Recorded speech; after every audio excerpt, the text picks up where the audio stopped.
നമസ്കാരം. 20th അവറിലേക്ക് സ്വാഗതം. 20th അവർ ഇന്ന് പ്രധാനമായും പോകുന്നത് ബംഗളൂരുവിലെ ഒരു ഫ്ലാറ്റ് മുറിക്കുള്ളിലേക്കാണ്. അവിടെ രക്തത്തിൽ കുളിച്ചാണ് ആ പെൺകുട്ടി കിടന്നത്, നഗ്നയായി. പക്ഷെ ജീവൻ ഒടുക്കിയതാണ് എന്നാണ് നിഗമനം. അതിനുള്ള പ്രധാന കാരണം ആ വാതിൽ അതിനുള്ളിൽ നിന്നും അടച്ചിരുന്നു എന്നുള്ളതാണ്. പക്ഷേ പോസ്റ്റ്മോർട്ടം റിപ്പോർട്ടിനെ കാത്തിരിക്കുന്നുണ്ട് പോലീസ്. വിശദമായി നോക്കാം എങ്ങനെയാണ് കൊലപാതകം നടന്നതെന്ന്. സ്വാഗതം ഒരിക്കൽ കൂടി.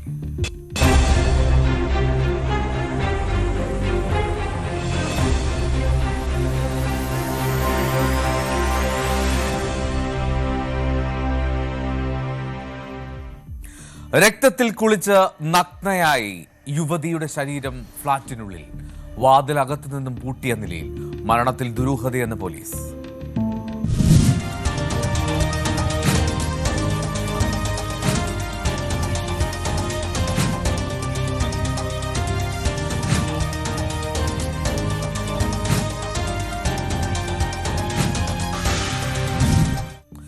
ബംഗളൂരുവിലെ ഫ്ളാറ്റിൽ ചോരയിൽ കുളിച്ച് നഗ്നമായ നിലയിലാണ് ആ 34-കാരിയുടെ മൃതദേഹം കണ്ടെത്തിയത്. ജാർഖണ്ഡ് ധൻബാദ് ജില്ലയിൽ നിന്നുള്ള പൂജ ദത്ത എന്ന 34-കാരിയാണ് ബംഗളൂരുവിലെ അവൾ വാടകയ്ക്ക് താമസിക്കുന്ന ആ ഫ്ളാറ്റിൽ മരിച്ച നിലയിൽ കണ്ടെത്തുന്നത്. ബോഷ് കമ്പനിയിലെ ജീവനക്കാരിയായിരുന്നു പൂജ ദത്ത. തിങ്കളാഴ്ച ഈ ഫ്ളാറ്റിൽ നിന്നും ദുർഗന്ധം വമിക്കുന്നത് ശ്രദ്ധയിൽപ്പെട്ട അയൽക്കാരാണ് പോലീസിനെ വിളിക്കുന്നതും വിവരം ധരിപ്പിക്കുന്നതും. അങ്ങനെ പോലീസ് സ്ഥലത്തെത്തി. വാതിൽ തുറന്നപ്പോൾ രക്തത്തിൽ കുളിച്ച നിലയിൽ, വിവസ്ത്രമായ നിലയിലായിരുന്നു മൃതദേഹം. ഭാഗികമായി ആ ശരീരം ജീർണിച്ച് തുടങ്ങിയ അവസ്ഥയിലായിരുന്നുവെന്നും പോലീസ് പറയുന്നു.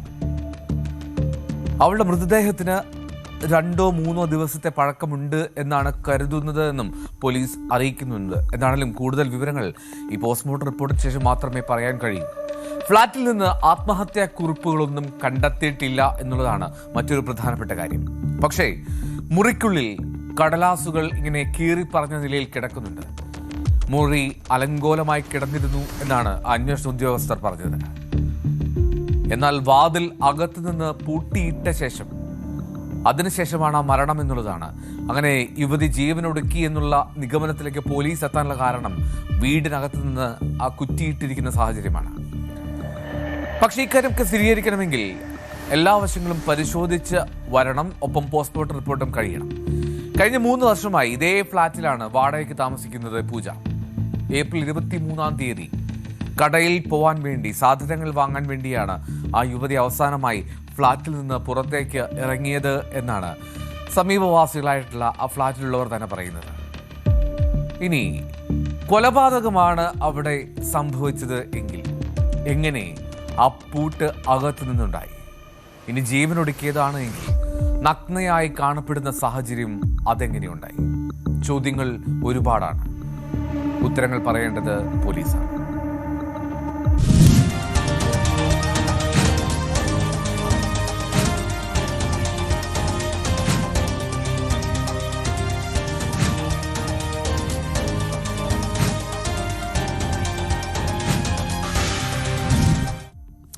തണ്ണിമത്തൻ കഴിച്ചതിന് പിന്നാലെയാണ് മുംബൈയിലെ ഒരു വീട്ടിലെ 4 പേർക്ക് ദാരുണ അന്ത്യമുണ്ടായത്.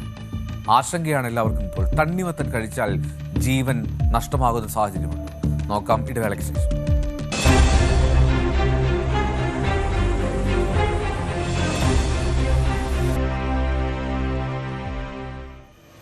തണ്ണിമത്തൻ കഴിച്ചാൽ വിഷബാധയുണ്ടാകുന്നു. മുംബൈയിൽ ഒരു കുടുംബത്തിലെ 4 പേർ മരിച്ചത് തണ്ണിമത്തൻ കഴിച്ചതിനു പിന്നാലെ.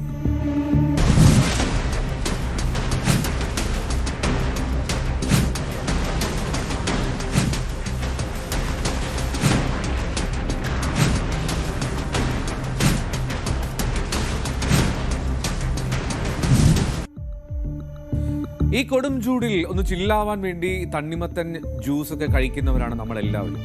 ജ്യൂസ് ആയിക്കോട്ടെ അല്ലാതെ ആയിക്കോട്ടെ ധാരാളം തണ്ണിമത്തൻ നമ്മൾ ഉപയോഗിക്കും. എന്നാൽ മുംബൈയിൽ നടന്ന സംഭവം അത് ആശങ്ക സൃഷ്ടിക്കുന്നുണ്ട്. ഒരു കുടുംബത്തിലെ 4 പേരാണ് മരിച്ചത്. ഭക്ഷ്യവിഷബാധയാണ് മരണത്തിന് കാരണം എന്നാണ് സംശയം. 40-കാരനായ അബ്ദുല്ല ദൊക്കാഡിയ, അദ്ദേഹത്തിന്റെ ഭാര്യ നസ്രീൻ ദൊക്കാഡിയ 35 വയസ്സാണ്. മക്കളായിട്ടുള്ള ആയിഷ, സൈനബ് എന്നിവരാണ് അതിദാരുണമായി ജീവൻ നഷ്ടമാവുന്ന സാഹചര്യം ഉണ്ടായത്. ഇവർ രാത്രി ബിരിയാണിയും അതിനുശേഷം തണ്ണിമത്തനും കഴിച്ചു. മണിക്കൂറുകൾക്ക് ശേഷമാണ് കുടുംബാംഗങ്ങൾക്ക് അസ്വസ്ഥതയുണ്ടായത്. അപ്പോൾ നമ്മൾ എല്ലാവരും കരുതും അപ്പോൾ തണ്ണിമത്തനായിരിക്കില്ല, ബിരിയാണിയാണ് വില്ലനെന്ന്.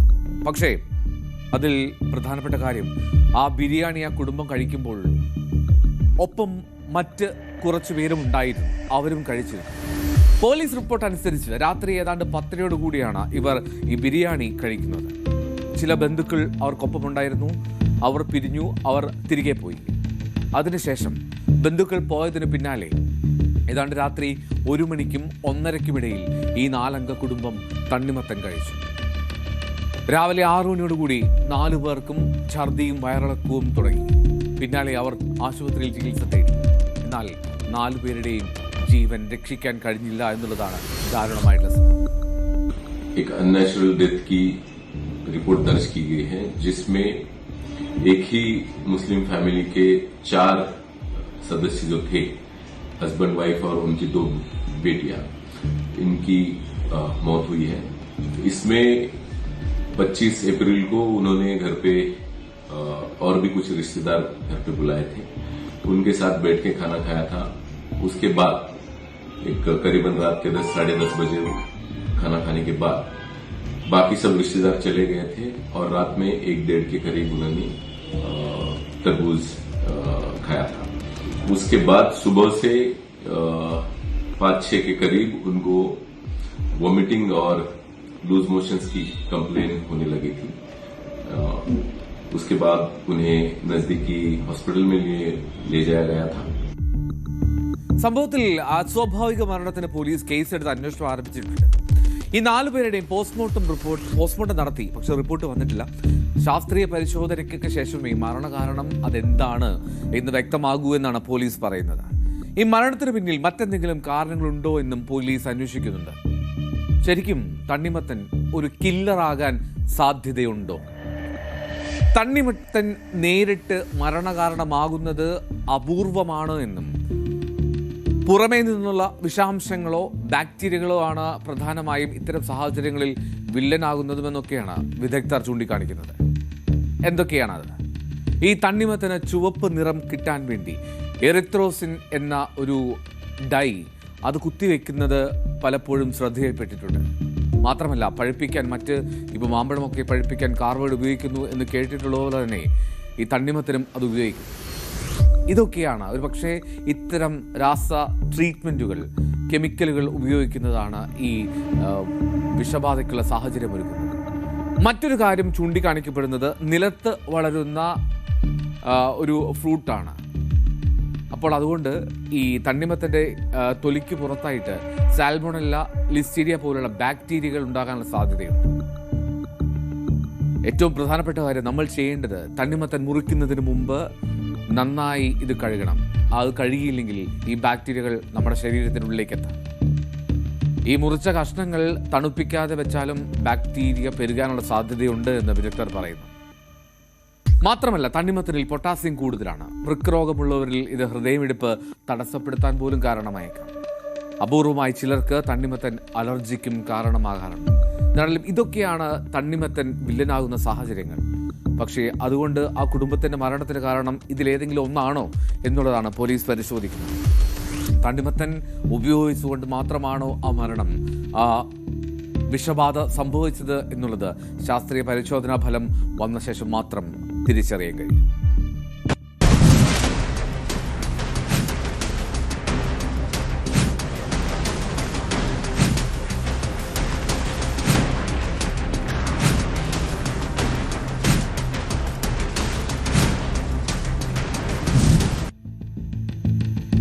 കലിമ ചൊല്ലാൻ ആവശ്യപ്പെട്ടു. വിസമ്മതിച്ച 2 സുരക്ഷാ ഉദ്യോഗസ്ഥരെ കുത്തിപ്പരിക്കേൽപ്പിച്ചു. പ്രതിയുടെ വീട്ടിൽ IS-ൽ ചേരാൻ ആഗ്രഹം പ്രകടിപ്പിച്ചുള്ള കുറിപ്പുകൾ.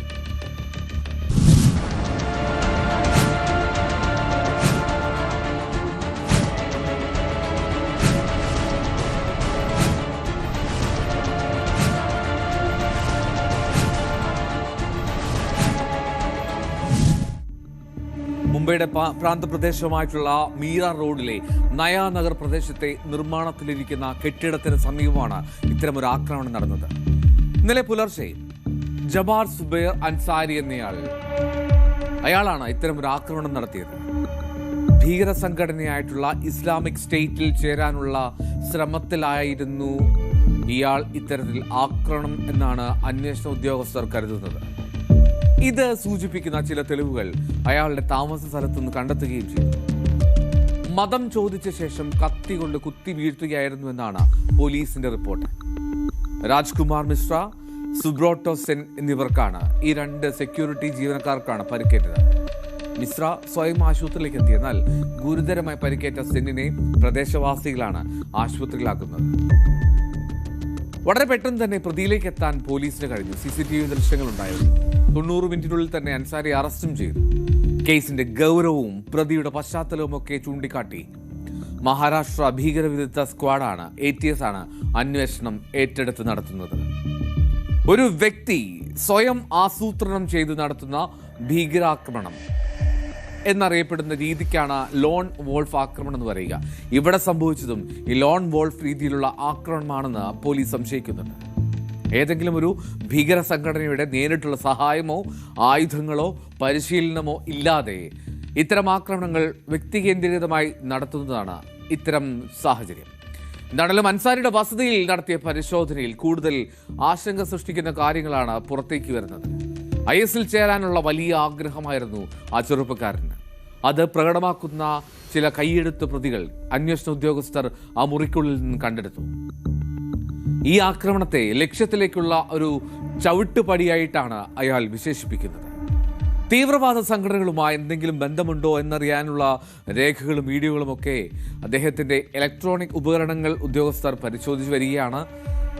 അൻസാരി ഒരു സയൻസ് ബിരുദധാരിയായിരുന്നു, അമേരിക്കയിലായിരുന്നു. 2019 ഇന്ത്യയിലേക്ക് എത്തുന്നത് തന്നെ. മീര റോഡിൽ അവിടെ ആ അപ്പാർട്ട്മെന്റിൽ ഒറ്റയ്ക്കായിരുന്നു അയാളുടെ താമസം. ഓൺലൈനിൽ കെമിസ്ട്രി കോച്ചിങ് ക്ലാസ് ഒക്കെ നടത്തുന്ന ആളാണ്, അഭ്യസ്ത വിദ്യനാണ്. എന്താണെങ്കിലും സമീപവാസികൾക്ക് ഇയാളെ പറ്റി അത്ര ധാരണയൊന്നുമില്ല. അസ്വാഭാവികമായിട്ടുള്ള കാര്യങ്ങളൊന്നും ആ ഫ്ളാറ്റിൽ അയാളുടെ മുറിയെ ചുറ്റിപ്പറ്റി ഇതുവരെയും ശ്രദ്ധയിൽപ്പെട്ടിട്ടില്ല എന്നാണ് ആ അയൽക്കാരൻ പറയുന്നത്. पता है ना कि एक बार हमने उनको देखा था, दोनों को बाहर निकल के चल के जाता था सीधी में से, बस इतना ही. शाम को कल दोपहर के बाद में सब बम हो गए, सब आदमी जम गया. तो नीचे वॉचमैन से पूछा कि आया कोई चाकू मारा, कोई चाकू मारा, ऐसा बोल रहे थे बस. और कितने को मारा, वो क्या मारा, हमको मालूम था. शाम को पता चला कि 2 आदमी को मारा मिलकर. आता बगैर दूसरा आदमी को कभी हाथ में देखा नहीं. वो एक आता था, आता था. कितना बजे वो पता नहीं हमको. कितने बजे घर से जाते थे? 6 साढ़े 6 बजे. रोज बोल के नहीं, हम क्या, हम जब जाते हमको मिलता था, देखता था. नहीं तो हमको, हम हमारे काम में जाता, उसका काम में. ये आदमी ऐसा नहीं था, किससे मुलाकात भी नहीं करता था, किससे बात भी नहीं करता था. वो अपने जिसमें जाता था बैग लेके जाता था. ऐसी बाज में आदमी रहता है. हम लोग थोड़ी पूछता सुन के आप क्या काम करते हैं, जाता है आता है, बस कुछ बातचीत नहीं. ഈ അൻസാരിയിൽ നിന്നും പിടിച്ചെടുത്ത മൊബൈൽ ഫോണുകളും ഇലക്ട്രോണിക് ഉപകരണങ്ങളും ഒക്കെ അധികൃതർ പരിശോധിച്ച് വരികയാണ്. ഇന്റർനെറ്റ് വഴിയാണ്, ഒപ്പം വായനയിലൂടെയും ഈ ഭീകരപ്രവർത്തനങ്ങളിലേക്ക് ഇയാൾ ആകർഷണമായത് എന്നാണ് അന്വേഷണത്തിൽ കണ്ടെത്താൻ കഴിയുന്നത്. മീര റോഡ് ഭാഗത്ത് നടത്തിയ ആക്രമണമാണ് ഈ ഭീകര സംഘടനയിൽ ചേരാനുള്ള തന്റെ ആദ്യ ചുവടുവെപ്പെന്ന് ആ കുറിപ്പിൽ അയാൾ എഴുതിയിട്ടുണ്ട്.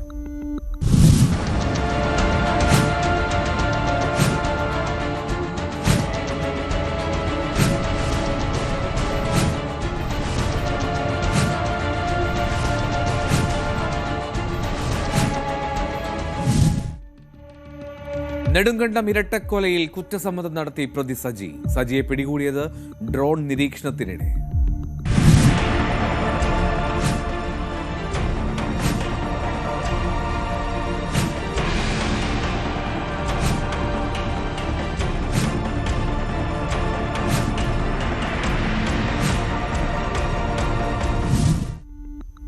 അമ്മയും സഹോദരനെയും കൊന്നു കുഴിച്ചു മൂടിയത് താൻ തന്നെയെന്ന നെടുങ്കണ്ടത്തെ ഇരട്ടക്കൊലപാതക കേസിലെ പ്രതി സജിയുടെ കുറ്റസമ്മതം. കൂടുതൽ ചോദ്യം ചെയ്യൽ വേണമെന്നുള്ളതാണ് പോലീസ് പറയുന്നത്. ആ വീട്ടുവളപ്പിൽ നിന്നും കിട്ടിയ മൃതദേഹങ്ങളുടെ DNA പരിശോധനാ ഫലം അത് കാത്തിരിക്കുകയാണ് അന്വേഷണ സംഘം. എന്താണെങ്കിലും ഇന്ന് അയാളെ പിടികൂടി. അയാൾ ഞാൻ തന്നെയാണ് ചെയ്തത്, എല്ലാം മതിയായി എന്നൊക്കെ പറഞ്ഞാണ് അയാൾ പിടികൊടുത്തത് എന്നുള്ളതാണ് എന്തായാലും പോലീസ് പറയുന്നത്. പ്രതി 2 പേരെ കൊന്നതായിട്ട് സമ്മതിച്ചിട്ടുണ്ട്. ബാക്കി തെളിവെടുപ്പുണ്ട്. എനിക്കിപ്പം തൽക്കാലം അത്രേ പറയാൻ പറ്റുള്ളൂ സാർ. കാര്യം എന്ന് പറഞ്ഞാൽ ഈ കേസിലേക്ക് ട്രയൽ വരാനുള്ളതാണ്. പിന്നെ നിങ്ങൾക്കറിയാമല്ലോ, ഇത് ഒരു ഐ വിറ്റ്നസ് ഇല്ല, ഇതിനകത്ത് സംബന്ധിച്ചൊരു ഐ വിറ്റ്നസ് ഇല്ല. പിന്നെ നമുക്ക് ഇതിനകത്ത് വളരെയധികം എവിഡൻസ് എടുക്കാനുണ്ട്, സയൻറ്റിഫിക് എവിഡൻസ് വളരെ എടുക്കാനുണ്ട്. ഈ പറയുന്ന വെർഷൻ 100% നമ്മൾ വിശ്വസിക്കുന്നില്ല. അപ്പോൾ അതുകൊണ്ട് തന്നെ വീണ്ടും രാത്രി ഇൻട്രോഗേഷൻ കണ്ടിന്യൂ ചെയ്യും. നിലവിലുള്ള മോട്ടീവ് വെച്ചിട്ട് വസ്തുവിനെ സംബന്ധിച്ചൊരു വിഷയമുണ്ട്. പിന്നെ ഇയാളുടെ ബ്രദർ എപ്പോഴും ഇയാൾ ഹരാസ് ചെയ്യുന്നുണ്ട്. അതായത് ഈ അമ്മയുടെ മകനല്ല, ഈ അപ്പൻ്റെ മകനല്ല, വേറെ ഏതോ അപ്പൻ്റെ മകനാണെന്ന ലെവലിൽ ഹരാസ് ചെയ്യാറുണ്ട്. വസ്തുവിനെ സംബന്ധിച്ച് പ്രോബ്ലങ്ങളുണ്ട്. അങ്ങനെ പല വിഷയങ്ങൾ, പിന്നെ കല്യാണം കഴിക്കാൻ അവർ സമ്മതിക്കത്തില്ല, അങ്ങനെ പല പല വിഷയങ്ങളുണ്ട്. അതിൻ്റെ എല്ലാവരും കൾമിനേഷനാണ് ഇതെന്നാണ് അവൻ നിലവിൽ പറഞ്ഞേക്കുന്നത്. മോട്ടീവിനെ സംബന്ധിച്ച് വിശദമായിട്ട് കൂടുതൽ നമ്മൾ അന്വേഷണം നടത്തേണ്ടതുണ്ട്. ഇതുവരെ നിലവിലൊന്നും പറഞ്ഞിട്ടില്ല. പക്ഷേ നമ്മൾ അതിനെക്കുറിച്ചൊക്കെയാണ് നമ്മൾ ഇനി ഫർദറായിട്ട് ഇൻട്രോഗേഷൻ നടത്തിയെടുക്കാനേ പറ്റുള്ളൂ. ആ തോട്ടുവക്കടയിലെ വീടിന് പിന്നിലെ ഒരു മലയിൽ അവിടെ ഒളിച്ചു താമസിക്കുകയായിരുന്നു സജി. നാട്ടുകാരൊക്കെ തെരച്ചിൽ നടത്തുന്നതിനിടെ ഈ പ്രതി സമീപത്തുള്ള കടയിലേക്ക് ഇറങ്ങി വരികയായിരുന്നു എന്നാണ് വിവരം. തെറ്റുപറ്റിപ്പോയി, ഞാൻ കീഴടങ്ങുന്നു എന്ന് സജിയ നാട്ടുകാരോട് പറഞ്ഞുത്രേ. പിന്നീട് നാട്ടുകാർ വിവരമറിയിച്ചാണ് പോലീസ് സ്ഥലത്തെത്തി അയാളെ പിടികൂടിയത്.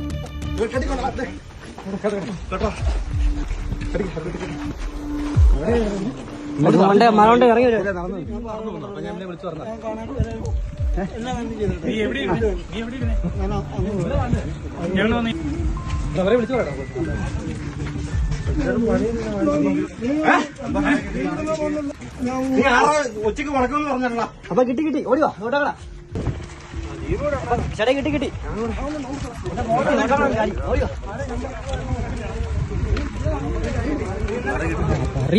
അത് നമ്മള് പോകുന്നിട്ടോ. ആരെ പിടിച്ചു തന്നിട്ട്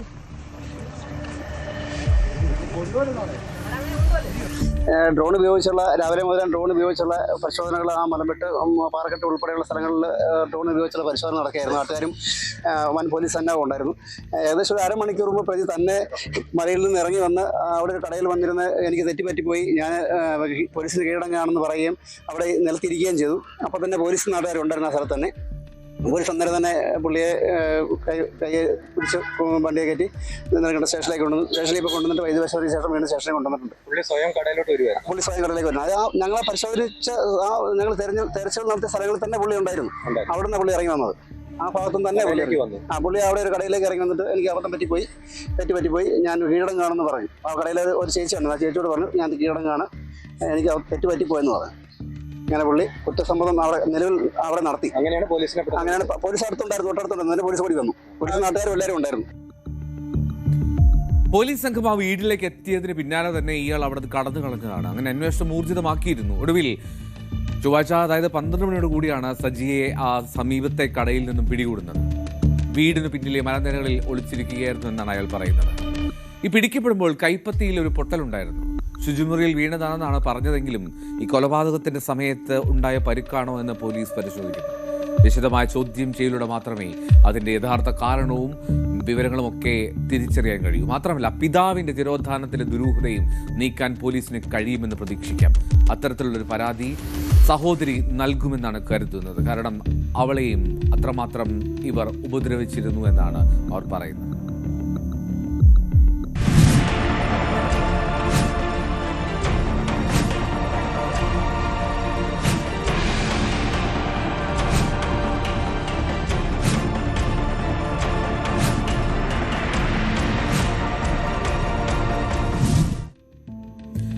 അവർ വീണ്ടും നാളെ 20 മണിക്കൂറിൽ. നമസ്കാരം.